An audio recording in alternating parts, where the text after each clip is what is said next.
A lot of things that are marketed to helping you live longer. And I mean, who wouldn't want to do that?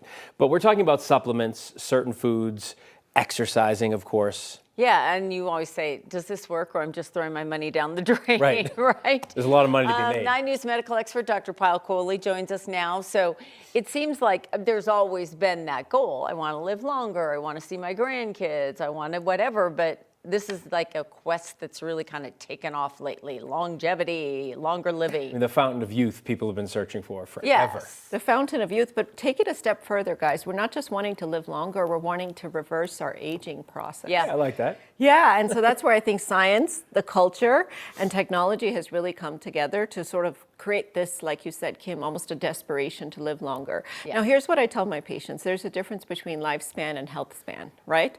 Living longer is lifespan. It's the number of years you've had on this earth. So from birth to death, you are 90 years old, but you had a bad stroke at the age of 75. So those last 15 years were not healthy. So you only had 75 years of health span. So my goal as a preventive cardiologist is not just to help you live longer, but to help you live better, to help you age better, not necessarily in the reverse direction, but in a way that will make your life more meaningful and more rich. Yeah. In other words, you don't care if we've got wrinkles. And Right. As a doctor, she doesn't. But you know, it's funny you make that joke because Botox getting approved actually ushered in a lot of this idea because people now look a lot younger than they used to But look. their inside might be really old. And that's the part we don't see, but that's where people are trying to say, okay, let me put NAD into my body or other types of things to help my insides not age as fast either. Well, let's get into some of that stuff, like NAD, exercise, supplements, all that stuff. But lifespan has increased. Lifespan Right. has increased, and here's the tricky part. So we think, okay, lifespan has increased, so we may have figured out the secret to longevity. Did we? No, Oh. actually all we've done is prevent premature death.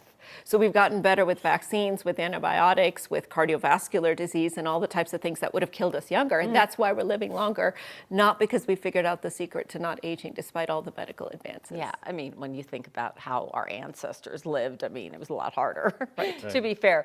But they lived cleaner. I think they ate cleaner foods. They ate I a know lot. my dad and his family did.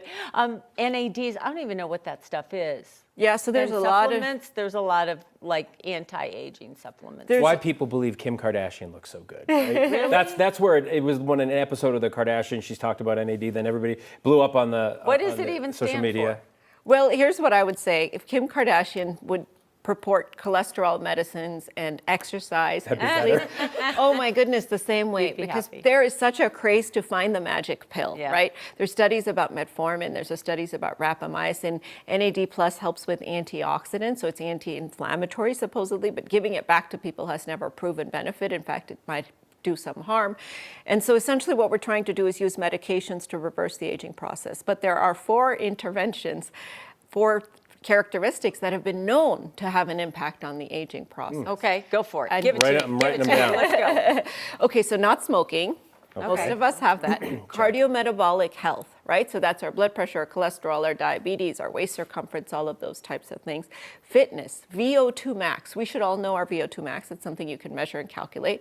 It's how well your body performs under exercise, how your oxygen, your carbon dioxide works. It's a marker of fitness, as well as your heart rate recovery, how quickly your heart rate recovers after you exercise. And finally, how you carry your fat.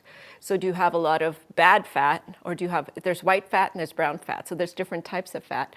And so some fat is worse than others. And so actually looking at not just the distribution, but the types of fat that you have can help predict risk. I was going How to say, do you I tend to find that carry out? it here. The love handles? It's not like you love have handles. a fat biopsy, right? I mean, how Yeah, do you how do you know? do that? You can do impedance testing on the fat. So there are fancy scales that can tell you what the distribution of lean fat versus not lean fat versus lean muscle and tissue is. Sleep, diet, exercise, obviously all that helps. But this will knock your socks off, guys. What percentage of your longevity do you think is decided by genes versus lifestyle and choices? How long you live? Ooh, I'm saying 70% Decided by what? genes. 60-40.